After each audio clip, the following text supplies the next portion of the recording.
Huckabee, Congressman Ken Buck says TikTok time is up.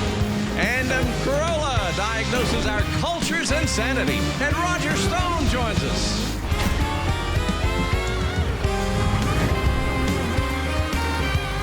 That's Stray Corley in the Music City Connection.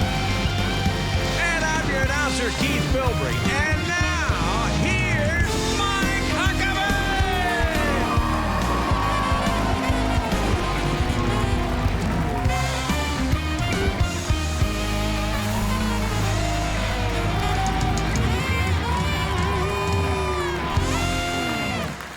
Thank you very much. We are so excited to have you here and very excited to have this wonderful studio audience with us. And they are practicing everything from social distancing to coming in with masks and bathing in sanitizer, all that stuff. And they're mainly doing that because Keith is in the room and they are a little bit worried.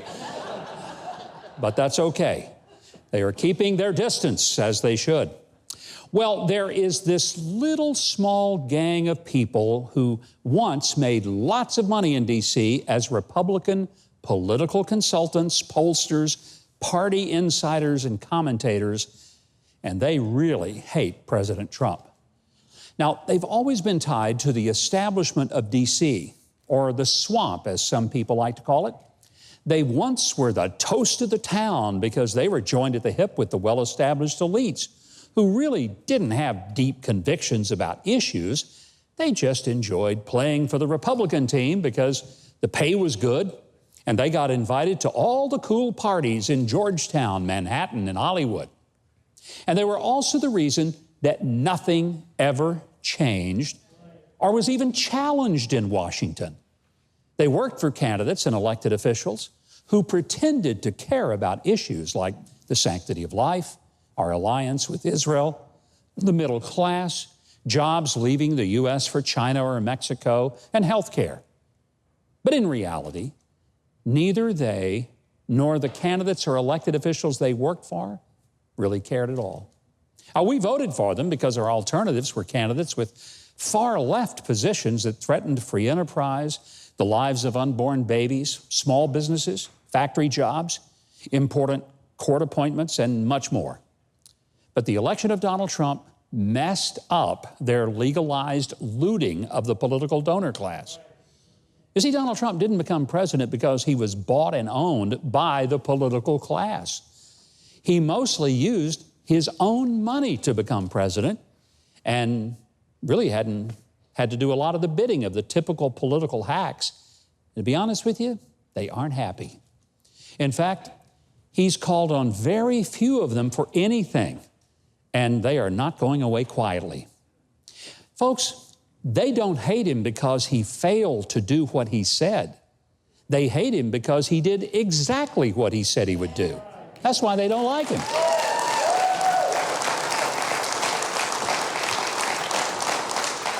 Maybe you've heard of this small little group of Republican malcontents. They call themselves the Lincoln Project. I'm going to tell you, the so-called Lincoln Project is about as true to Abraham Lincoln as I am to Weight Watchers. Look, they love the power and the money, but when Donald Trump became president, they just didn't matter that much. Now, I got some friends who claim to be conservative, but they say they're going to vote for Joe Biden because they think President Trump is vain and vulgar. Oh yeah, the same Joe Biden caught on a hot microphone uttering a truly vulgar term when talking to President Obama about signing Obamacare, and who is cursed at the very people who attended his lightly attended events. But are elections even about a candidate's tone, his tweets, or his temperance? Sure, I'd love for all the people I vote for to be near perfect in personality, piety, and personal manners. But I care even more about whether their performance matches the promises on issues that really matter to me. Believing in the intrinsic worth and value of every human life from conception is sacred to me. And a candidate who's right about everything else, but wrong in respecting the God-given worth of every human life, is a candidate I can't and won't support. No candidate, our president, not even Ronald Reagan, has taken the number of bold, concrete steps to protect innocent human life, as has President Trump. Donald Trump has actually done more for preserving religious liberty than any president in my lifetime. I believe strongly in the First Amendment, and with it, untouchable religious liberty. Other presidents have claimed to be champions for churches, synagogues, and mosques to be free from government control, but President Trump has delivered. And most all presidents promise to create jobs, preserve middle-class jobs, but until the shutdown of the economy because of the Chinese virus, President Trump had delivered, marking record jobs for blacks, Hispanics, women, and youth, and all of that with record pay increases. And while the previous administration said the manufacturing jobs in our country would never return, they actually have come back under President Trump. He has unflinchingly stood for the Second Amendment. He's insisted that America stop being the chump for China and all of its cheating. He stood for our border security while his opponent believes in open borders. And instead of folding like a cheap tent in a windstorm in the face of violent riots and mass looting, he's called for the protection of private and public property and the arrest of anarchists who have turned streets of major cities into war zones. And by the way, he's cut 7 regulations from the backs of Americans for every new one enacted. So look, I understand why the ruling class of elitist snobs who run the D.C. swamp would vote for Biden to restore their control. But it means that the not-so-connected American will be abandoned. So I don't understand those who call themselves conservatives or even moderates voting for Joe Biden, a candidate 180 degrees from what they claim they believe, and 100% to a return for a government that's really for the elites and the swells. Donald Trump went to Washington to shake things up. His problem wasn't that he failed at that. His problem, he succeeded.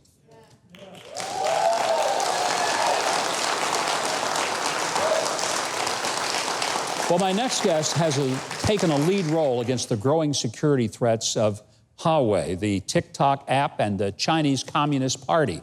He's a former Department of Justice prosecutor and now congressman for Colorado's 4th District. He serves on the House Judiciary Committee and the House Foreign Affairs Committee, just to name a few. Here's my interview with Congressman Ken Buck of Colorado. Congressman, I want to start with big tech, because this week, 4 top CEOs from Google, Amazon, Facebook, and Apple all got on the Hill answering questions. You were pretty straightforward with the CEO of Google, particularly about their company's willingness to help the Chinese while rejecting helping the American military. Explain what in the heck is going on with an American company that seems more interested in China than the Department of Defense for the United States. I have to tell you, I was very surprised. I was reading documents, and the CEO of Google said that they would not participate in the JEDI contract with the U.S. Department of Defense because the U.S. military did not share their values.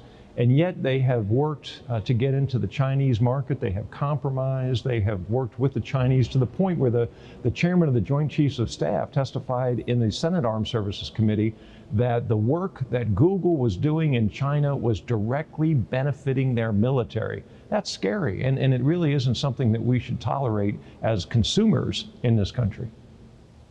Congressman, I would wonder, what are the values of Google if they're not the values of the United States Department of Defense that protects all of us, including protecting Google? What are their values, and how do you get a response to that from Google? Well, I asked them, I speculated that perhaps they share the Chinese Communist Party's values, that the Chinese Communist Party imprisons Uyghur minorities and forces them into slave labor. Maybe that's one of Google's values, or perhaps their values are the suppression of free speech in Hong Kong, or maybe Google thinks that the way that the Chinese Communist Party handled the spread of COVID and created a worldwide pandemic is a value that Google shares. I think that one thing they have in common with China is their corporate espionage and the Chinese corporate espionage. That is one of the common values they have with China. This was a rare moment of bipartisanship in that committee because Democrats were unhappy with the anti-competitive nature, as were Republicans. And also there's a lot of concern about a very marked and obvious bias against conservative content on many of these platforms. How can you deal with it? What can you do to help challenge this and fix it? I have to tell you, Governor, you're absolutely right that it was clear that both sides had problems with these CEOs and their companies, but a much different problem. The Democrats have a problem with big.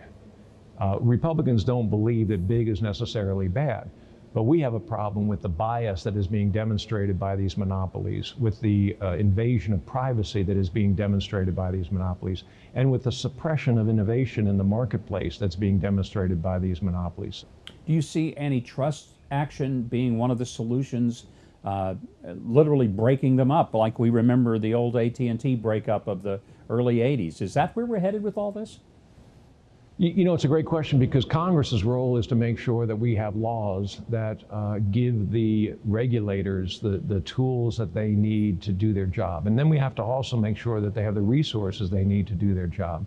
It's up to the regulators. It's up to the Federal Trade Commission and the Antitrust Division at the Department of Justice to make the decision whether they should bring a case against these companies to break them up, to punish them in some way for anti-competitive behavior in mergers and acquisitions, or a whole host of other issues that I know these two agencies are looking at.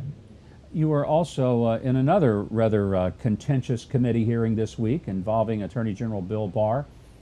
Congressman, I have to just say it straight out. I've never seen such a spectacle of the Democrats asking a question and refusing to even allow the beginning of an answer before screaming they wanted to reclaim their time. I thought it was ridiculous also. Chairman Goodlatte was the chairman of the Judiciary Committee for the 4 years, my first 4 years in Congress. And Chairman Goodlatte would always let the witness answer a question when the time ran out. That wasn't allowed with Attorney General Barr, and it was sad because the Attorney General had some very good explanations, and I think the American people were misled about some of the activities that are going on in our country. A couple of projects that you're involved in I want to be able to touch on. One is an HBO documentary called The Swamp. You, Matt Gaetz, and Congressman Thomas Massie have been tracked over the past year. I'm anxious to hear about what we'll be able to see in that documentary. I wrote a book 3 years ago called Drain the Swamp, and a lot of the concept of the book, the corruption in Congress, the fact that both parties are involved in this bipartisan bankruptcy is included in the book and included in this documentary. I just don't know exactly what parts they're going to use from any of the people that they followed. And a book that you have coming out called Capital of Freedom, when does it come out? And I hope it also deals with some of those issues that you have been a champion of for the American people. It does, actually. The book comes out on Tuesday, August 4th, and I'm really excited about this book. I write a book about how the obvious parts of the Capitol, the features, represent constitutional principles, and how the progressives have moved away from those constitutional principles. They're trying to cancel our culture. They're trying to deny our history, rewrite our history, because they can't get us to this socialist, godless country that they're trying to create without bypassing the Constitution in some way. Sounds like a terrific book. I hope our audience will order it. It comes out this week. Capital of Freedom by Congressman Ken Buck. Congressman, thank you for joining us. A delight to have you and hope to have you back soon. I look forward to it. Thank you, Governor. You can learn more about Representative Buck's work in Congress by visiting buck.house.gov. And you can also follow him on social media at Rep. Ken Buck.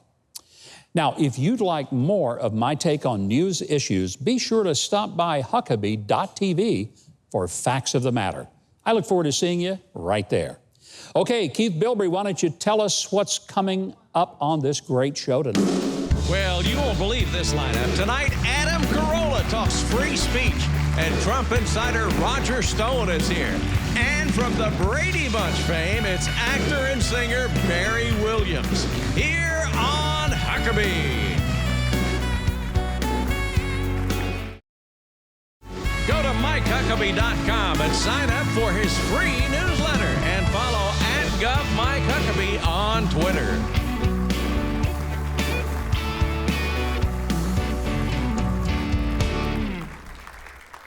And welcome back. My next guest is a comedian, podcaster, and fearless defender of free speech. He's got a brand new bestseller. It's called I'm Your Emotional Support Animal, Navigating Our All-Woke, No Joke Culture.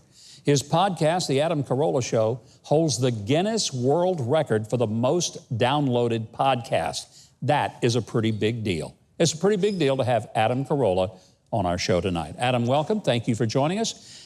I want to begin with the extraordinary documentary that you and Dennis Prager put together called No Safe Spaces. We featured it on the show a year ago. It goes into DVD distribution this fall. But interestingly, Netflix won't run it, and Walmart, you can order it, but they won't stock it in the stores. It was the #1 documentary in the entire year. What is going on? We made a movie about free speech, and ironically, they don't like the message of our movie about free speech. They're actually confirming all the tenets of our film. The reason we made this film is for this reason, and they're confirming it. It's ironic. There was a particular moment in the film that I want to just allude to because I thought it was worth the price of the film. Everybody ought to get a copy and make their children and grandchildren watch it. But it's when you talked about, as a kid growing up, you rode your bicycle, you didn't have a helmet, you didn't have constant supervision. You made this statement that I thought was so profound. You said, because we didn't have everyone hovering over us, we learned how to fall. I thought that was a powerful observation about what's happening to kids today who don't learn how to fall, i.e. fail. Well, you know, I've said it in front of Congress, which is when you send astronauts up into the space station, they have to do exercises to simulate gravity, because when you're in a zero gravity environment, you lose muscle mass and bone density, and it hurts you a lot. And a lot of these kids are growing up in a zero gravity environment, and they're losing their muscles and they're losing their bone density. And it's not a physical thing, but obviously it's gravity free in our society, in their brains. Your brand new book called I'm Your Emotional Support Animal. You once again talk about the fact that there is such a void of good comedy, of people having the freedom to go and tell a joke because too many people are woke. Help us understand, what is wrong with a cancel culture? What's going on, and how is that dangerous to the next generation? Well, they want control. They say they want apologies, but an apology, forcing someone to apologize to you, is really just you controlling them. So they're sort of drunk with that power. They're all narcissists, and they're weak people, and they're bad people. They really, instead of going out and creating their own material, they're judging everyone else's, and then a mob of them is deciding you need to apologize, otherwise you're going to be removed from your livelihood. And what they don't understand is they're going to turn on each other, as you've seen already. So it feels good momentarily, but it's like eating taffy before you go to bed. Get back to me in 5 years and tell me how your checkup is at the dentist. When you talk about the element of college, it's with a real sense of contempt for the fact that colleges have become the hotbed of censorship, of control. Should parents think twice before they write a big fat check so their little darlings can go off to college and get ruined? I was just thinking about this the other day. I for sure would, and I was talking to Dr. Drew about it. I was saying, how can we be simultaneously becoming more and more educated and dumber as a society? You know, we're missing a basic horse sense. We're missing a clarity. We're common sense, the kind of things we used to hear about growing up. Now everyone has a college degree, but they've lost their ability to think and reason. And I realized they're going to college instead of going to a lumber mill or the military or a construction site and really learning how to practically use their brain. You know, Adam, we're all confronted with people who are radical leftists, who yell and they scream at us and they don't like the way that we talk or what we believe. What's your advice of how to deal with these leftists? And I know this is one of the things that you deal with in your book, but I want to ask you to explain to our audience, how do we deal with these leftists who think that we just ought to disappear with our views that are different than theirs? Well, I think the first thing is you don't apologize and you don't step back. And I know it sounds easy to say, but they are essentially folks that take hostages, and the more you pay the hostages and the more you negotiate with the hostages, the more they progress. So they'll need more. As you retreat, they'll advance. It's funny, I was just talking to Mark Garagos, the attorney, and he told me there was a supermarket chain and their policy was if someone did a slip and fall in their store, they would just pay them out. So they would just pay out when someone slipped and fell, and they thought it was easier and faster, except for they got more and more cases because the word got out that they were slipping and falling and there was a payday from the supermarket. So negotiate. It's good in the short run, but it costs you big picture. You know, that kind of thing is very powerful. It's what your book is all about. Your book is very straightforward, raw. It's not, for the weak of heart. But living life right now is not for the weak of heart. And I hope people will get it and read it and realize that wherever they are on the political spectrum, we need to embrace liberty, free speech, and the idea of letting people be who they are. And Adam, I want to thank you for being who you are and being bold and courageous, even in the world of comedy, and I hope you will continue to be an outspoken advocate for free speech. Thank you for joining us. Thanks, Governor. Well, Keith Bilbrey is about to tell you where you can get your own copy of Adam Carolla's new book and also see his very timely documentary, No Safe Spaces. Keith? I'm Your Emotional Support Animal is at Amazon.com and all major booksellers. You can also find all of Adam's books, his podcasts, social media links, and much more at AdamCarolla.com.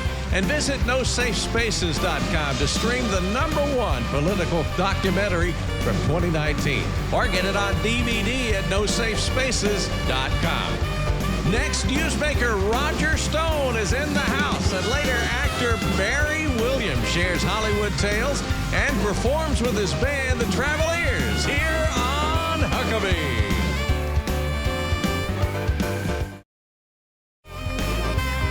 Next week, Debbie Campbell remembers her dad in song, and Dana Daniels performs Amazing Illusions.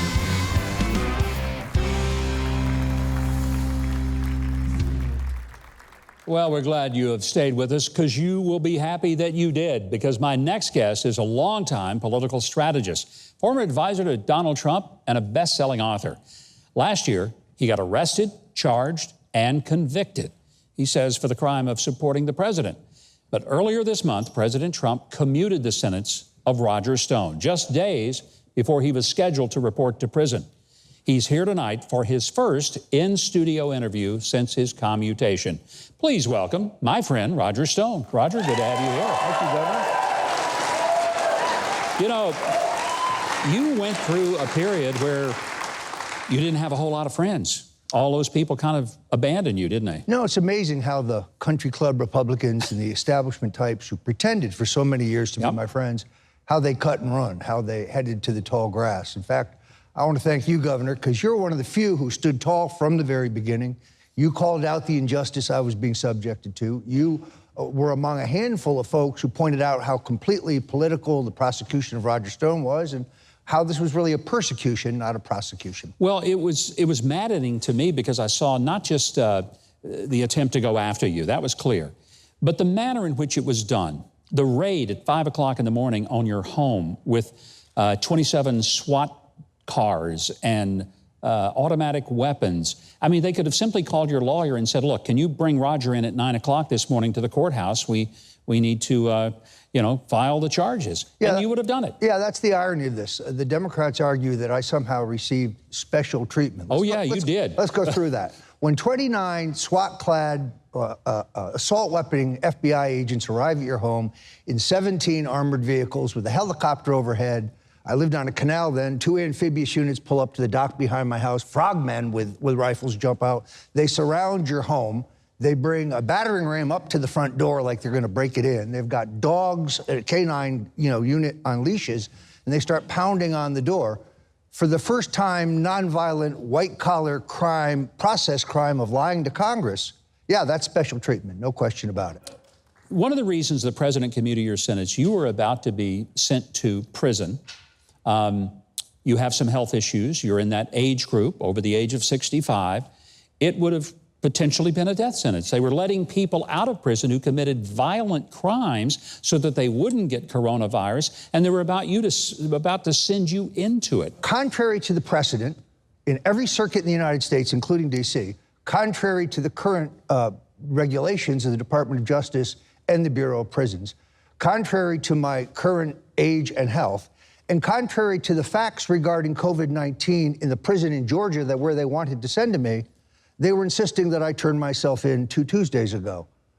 At the same time, the prison they wanted to send me to released a child pornographer, a serial rapist, an armed bank robber, and a pedophile. They were coming out of prison at the same time they wanted to put me in. How did you find out that your sentence had been commuted? And just by the fact, our audience needs to know, a commutation is not a pardon. There's a difference. Commutation means that you have been commuted for the serving of the time. Correct. But you still stand convicted. So that's something, a whole new battle you have to fight, but you won't have to fight it from a prison cell. As of today, I intend to file the appeal, to pursue the appeal. And the president called me at about 7 o'clock the Friday before I was supposed to turn myself in. He was very gracious. He was very warm. Of course, we've been friends for 40 years. He knows that they put me under enormous pressure to lie, to bear false witness against him. They had identified a number of phone calls between myself and candidate Trump in 2016, and they wanted me to come clean. They wanted me to confess. They wanted me to cooperate in return for some vague promise of leniency. I knew what they were doing. This was days before the Mueller report. They had no Russian collusion. They wanted me to be the ham in their ham sandwich, and I declined. I refused to lie.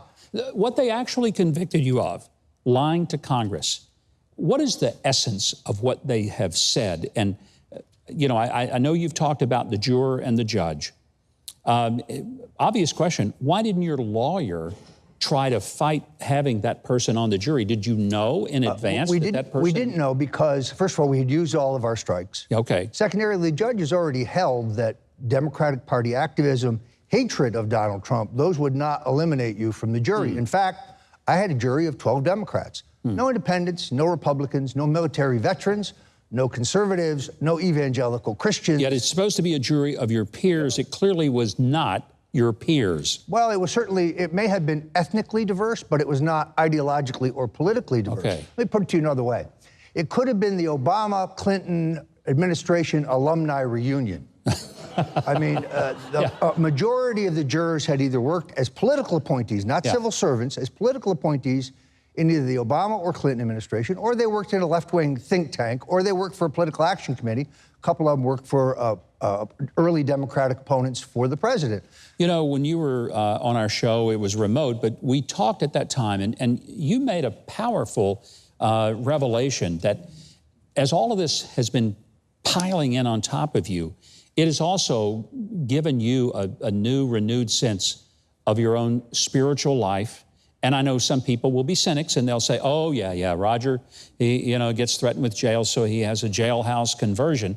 But it wasn't that. It was a deeply profound moment in which you recognize God's presence in your life. And I can't end this without having you share with us that part of Roger Stone that most people probably don't know. And heck, a year ago, you didn't know that part of Roger Stone. It's absolutely true. I mean, first of all, you cannot understand how horrific it is to be targeted by a vengeful federal prosecutor with a political agenda. They destroyed me financially. I lost my home, my savings, my insurance, my ability to make a living, my voice, because I was unconstitutionally gagged, so I couldn't write or speak or defend myself. And I would say last January, I pretty much hit rock bottom. Yeah. I was angry, I was frustrated, I was broke. I was worried about my wife because she's 73, she is hearing impaired, and she has rheumatoid arthritis. She's a beautiful, vital woman, very active, but I didn't know who would support her if I were unfairly incarcerated. And a number of clerics, including my own parish priest, had really urged me to embrace the Lord and put my problems in his hands. And I kept saying yes, and I would try to read the Proverbs, and I would read some of the Psalms, but I just wasn't feeling it. And then a very young, dynamic young evangelist named Randy Coggins, whose dad was a pastor, whose grandfather was a pastor. He's a very dynamic preacher. He sings, he dances, he really captures you. And he said, you know, Franklin Graham is going to be in Boca Raton, Florida, very near where I live, and he's having a big revival. Would you like to go? And I said, yeah, I really would. And he's a powerful speaker. He's not his father. He's a different style, but that's not to take anything away from him. He's very dynamic. Yes, he is. And he got to the point in his oration where he said, I don't care what your problem is, whether it's alcoholism or drug abuse or family problems or health problems or financial problems. God will help you. God will protect you. God will not abandon you, but you need to cleanse your soul. You need to get right with God. So those who want to be saved, stand up now and repeat after me. And I felt that calling. I felt it in that moment. And I stood up with 400 other Christians in an open field in Boca Raton, and I took the pledge. And Governor, I got to tell you, it was like a cement block was lifted off my chest. Even though many of my friends and family were worried at the end, I had lost all worry. It was out of my hands. It was now in the protective hands of God. The hardest part about this, the Bible teaches us that we must pray for those who trespass against us. You know, I'm half Sicilian, so revenge is kind of in my blood. But I'm glad you warned us of that, Roger. Thank you. But I have been directed to Hebrews 10, 30, 31, which says, vengeance is reserved for God. God will deal with them. It's not my problem. I don't have to worry about it. They will face God's vengeance, and the vengeance of a living God is a fearful thing. Yes, it is. So I'm at peace, and now I'm going to clear my name and do everything I possibly can to re-elect probably the greatest president of my lifetime, and that's tough to say. Roger Stone, we love having you here. This audience appreciates you, and your candor and your forthright testimony is powerful. Thank you so very much. I'm going to ask Keith Bilbrey to tell our viewers how they can keep up with Roger Stone, if it is possible to keep up with Roger Stone, because he's kind of hard to keep up with, but it would be worth your time. Keith? I sure will. You can get all of Roger's books, including Stone's Rules, How to Win at Politics, Business, and Style, anywhere books are sold. Coming up, news stories that are funny but true on In Case You Missed It. Then Brady Bunch star Barry Williams joins us.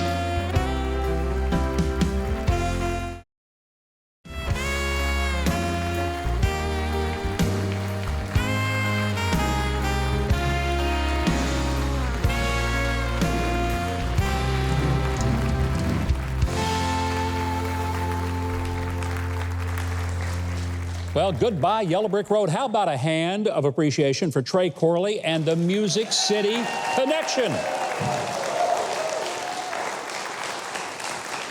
Well, from a woman who turned a bobby pin into a van and a man who chops watermelons on his friend's head, we've got the news stories that'll make you smile on a little segment we call In Case You Missed It.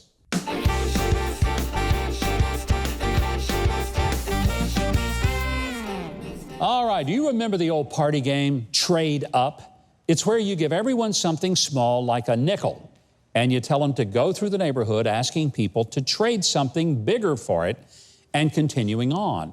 And when the time is up, all the kids return, and the team with the biggest item wins. Well, a lady in San Francisco decided to try it in daily life. Denise Skipper started with a bobby pin 2 months ago. She made 2 self-imposed rules: no cash and no trading with friends. Along the way, she has traded items up for an iPhone and a Dodge Ram van. Not a bad return for a hairpin. Ms. Skipper says she sends out hundreds of messages before and after work each day, finding people who are willing to trade something bigger or more valuable with her. So, Governor, yeah. did I tell you my friend who's a stock trader, he recently, got electrocuted? Ooh, how'd Did I that tell you happen? about that? Oh, man. Ah. He shorted Tesla, so it was... Oh, that's terrible.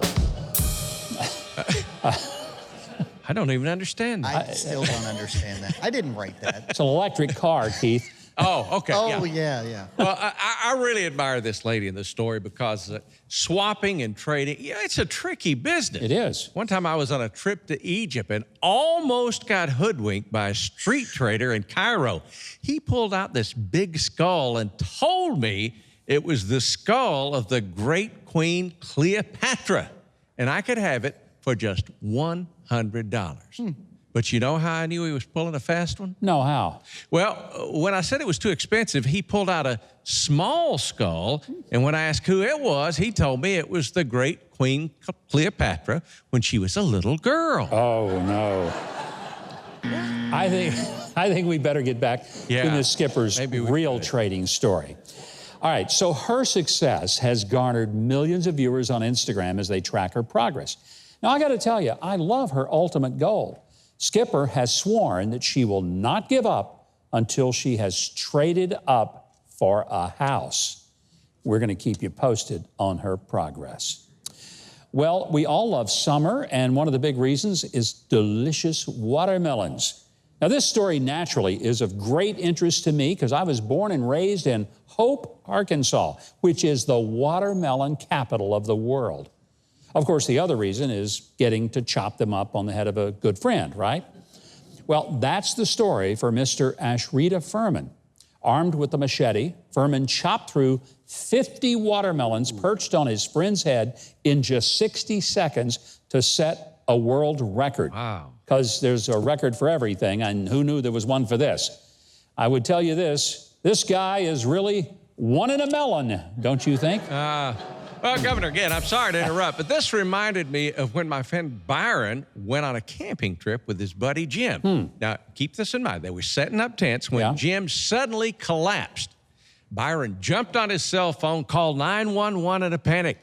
The dispatcher told Byron to calm down, first make sure that Jim was dead. Well, all of a sudden, there's total silence on the phone, then a sound like an axe hitting a watermelon.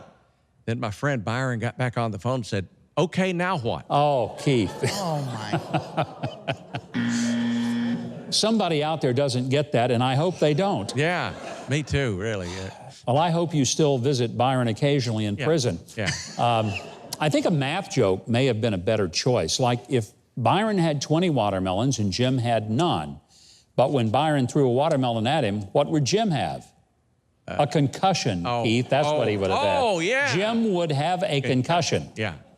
Now, I'm not sure why this guy is so obsessed with watermelon records, but I'm glad he and his friend are still safe and sound, because if he ever misses, I guess it would just be a slaughtermelon record. Oh. Woo.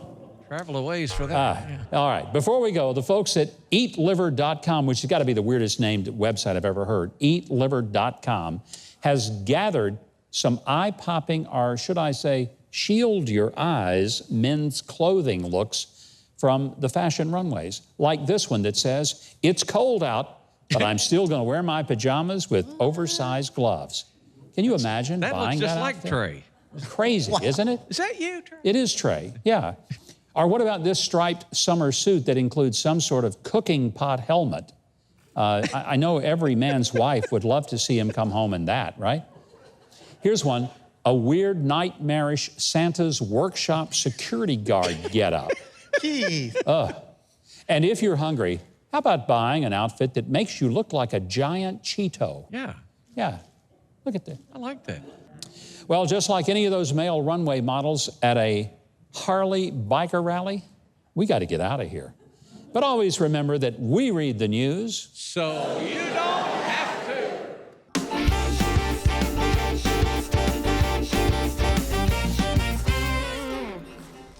Well, Keith, I could really see you sporting that Cheeto suit.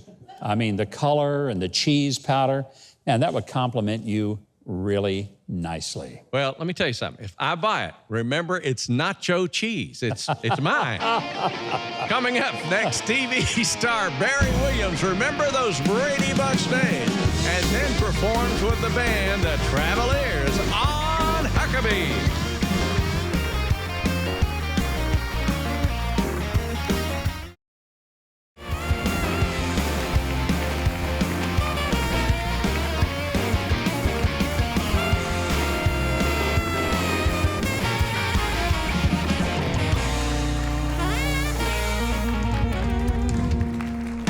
What a great rock and roll song by Chuck Berry, Johnny B. Good, bringing us back in.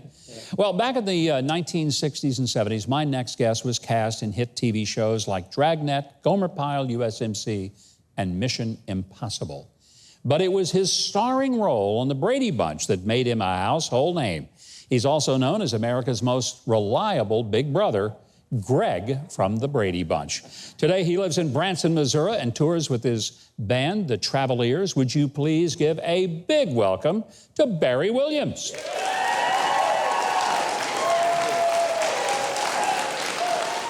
You know, everybody who was doing Zoom over the course of the coronavirus, they all felt like they were on the Brady Bunch because everybody's pictures were in these squares on the screen. The magic of Sherwood Schwartz and foresight, huh? Who would have known these little boxes? That they now are part of our everyday lives. Speaking of television, this week, Barry Williams got notified that he is nominated for an Emmy for a home improvement show on HGTV. Man, do you just keep racking stuff up? That's pretty cool. We're Congratulations. very excited about the whole team of a very Brady renovation, which was done for HGTV. We did it last year. It started out as a special, and it turned into 8 different shows.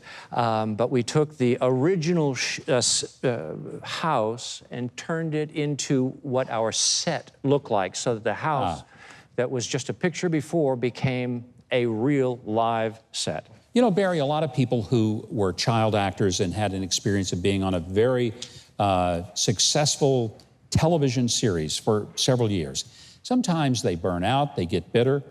You didn't. You're not a bitter person. You're a guy who loves life. You continue to entertain.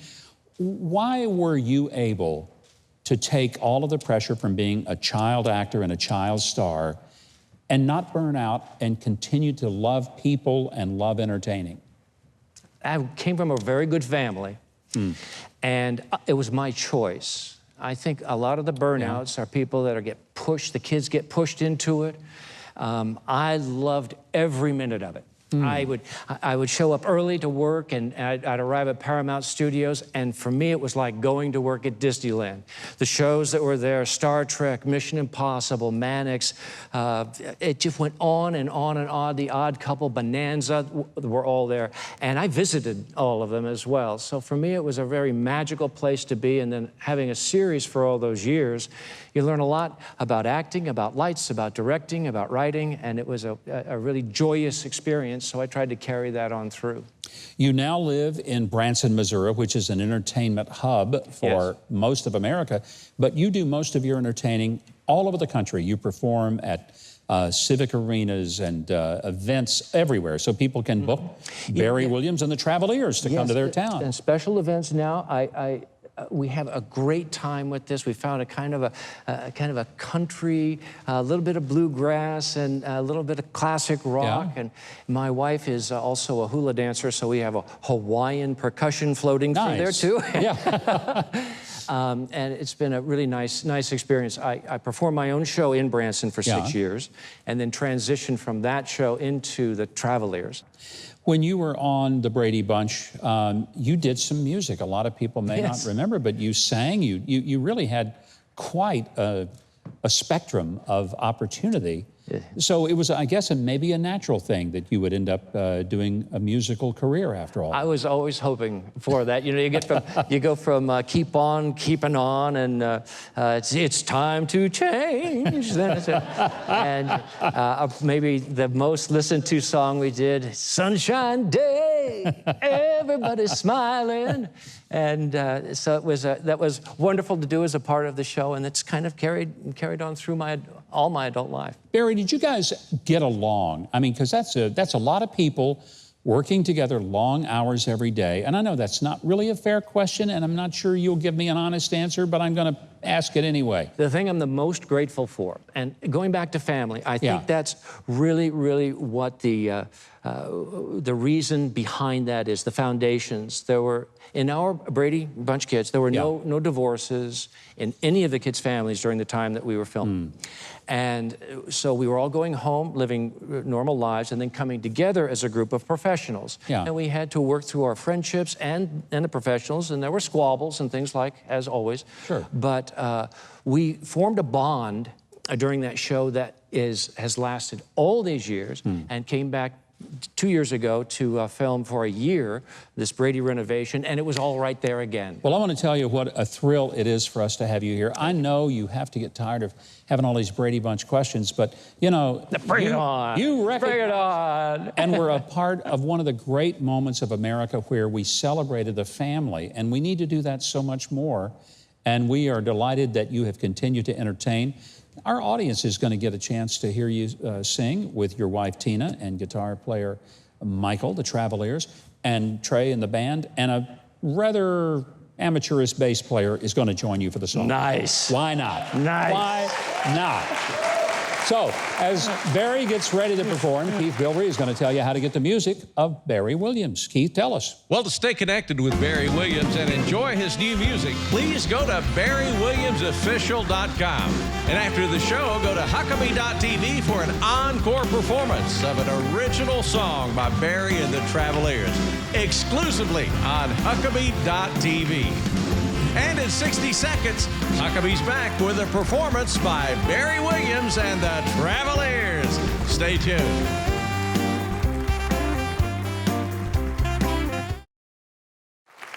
Now, Trey Corley and the Music City Connection is joined by Mike on bass, Barry's wife, Tina Mahina, and musician Mike Ristoff. Please welcome Barry Williams and the Traveliers.